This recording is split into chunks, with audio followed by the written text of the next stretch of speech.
Welcome to Prachin Bharath. In today's episodes, let's deep dive into the life of fascinating yet formidable figure from Mahabharata, Jarasandha, the king of Magadha.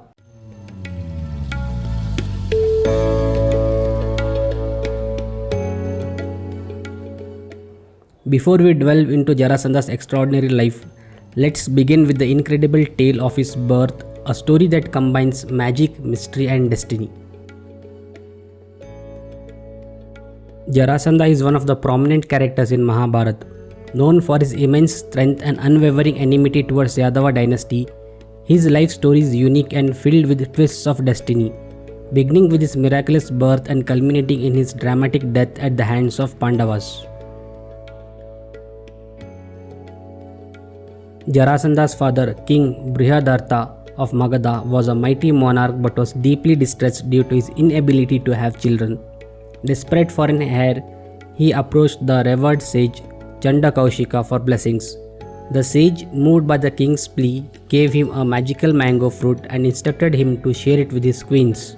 King Brihadartha divided the fruit equally between his two queens. Soon after consuming the fruit, both the queens became pregnant and eventually gave birth. However, their journey turned to a horror when they realized that each had delivered half of a child. One queen bore the left half and the other bore the right. Overwhelmed by grief and disbelief, the king ordered the halves to be discarded into the forest. In the forest lived a demoness named Jara, who discovered the two halves of the infant. When she accidentally brought the halves together, they magically fused into a single child, whole and alive. The demoness was amazed and decided to return the child to the king Brihadartha, explaining what happened. The king was overjoyed and named the boy Jarasandha, combining the names Jara and Sandha, which means joined by Jara. From a young age, Jarasandha displayed extraordinary physical strength and grew up to become a powerful warrior and ruler. As the king of Magadha, he became a fierce adversary of the Yadavas and formidable force in Bharatavarsha. Jarasandha's hatred for Krishna and the Yadavas stemmed up from personal losses. Krishna had killed Kamsa, who was not only Jarasandha's friend but also his son-in-law. Seeking revenge, Jarasandha launched repeated attacks on Mathura, Krishna's kingdom. Despite his immense power, Jarasandha was unable to defeat Krishna, who skillfully defended Mathura and eventually moved his capital to Dwarka to escape the constant onslaught.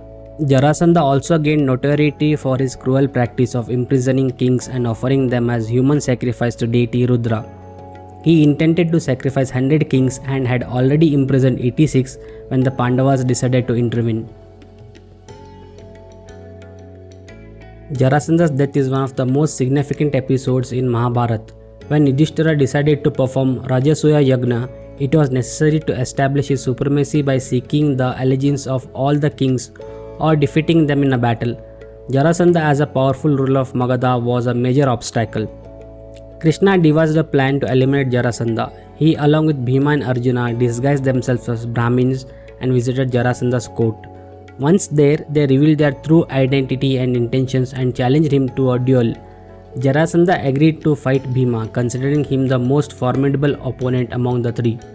The duel between Bhima and Jarasandha lasted for 27 days.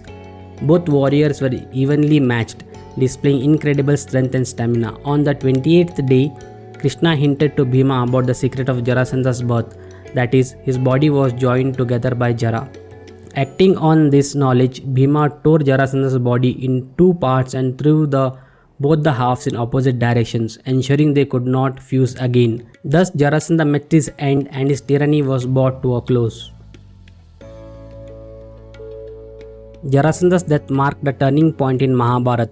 With his demise, the path was cleared for Yudhishthira's Rajasuya Yagna, which established the Pandavas' dominance. Though he was a villain in the epic, Jarasandha remains a fascinating character representing themes of fate, power, and the interplay of destiny and human effort. So that's it, folks, from today's episode. If you enjoyed this journey into the epic Mahabharata, don't forget to subscribe, share, and leave your thoughts. Jai Shri Krishna.